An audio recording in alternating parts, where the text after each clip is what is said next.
Good morning, everyone. Treasure Troller here from the partially mask-wearing militant state of Michigan, where we have more FBI agents and paid informants than we do actual conspirators in the plot to kidnap our governor and dictator, Gretchen Whitmer. So I was listening to Jason Whitlock's Fearless show this morning.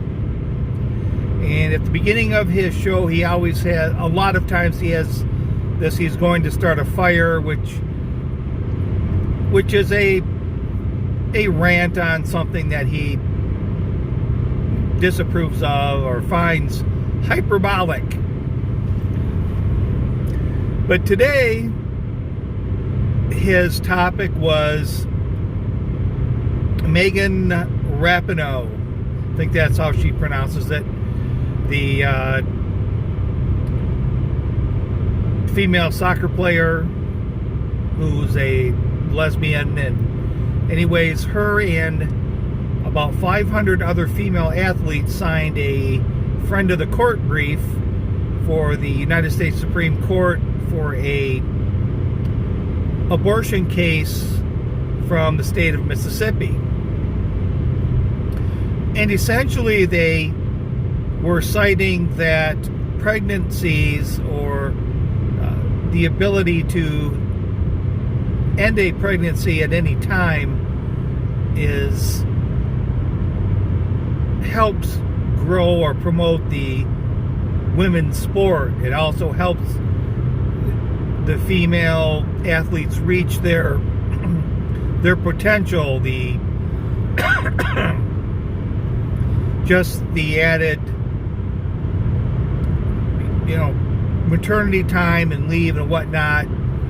They shouldn't have to go through that if they want to compete at the highest levels. Mostly, though, for the growth of the sport. And Jason pointed out one pretty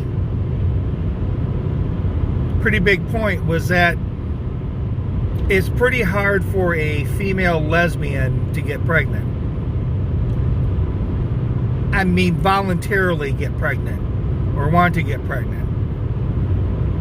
It's just not possible for that to happen. So then it gets into he kind of drifts off into the political aspect of it and how this social agenda is quite harmful for society. But Jason missed one of the most important points of this whole thing related to the growth of the sport and allowing women to reach their potential as a athlete.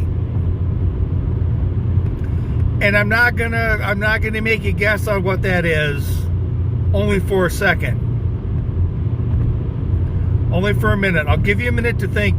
What could Treasure Troller possibly be thinking about right now? The biggest mic drop for them. All right, time's up.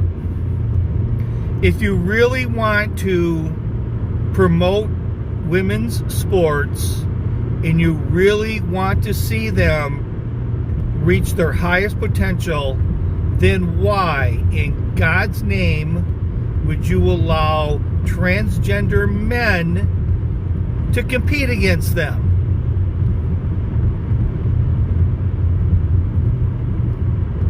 Now that's what I would ask, Megan. While you're over there worried about a pregnancy, why aren't you worried about men competing in your sport?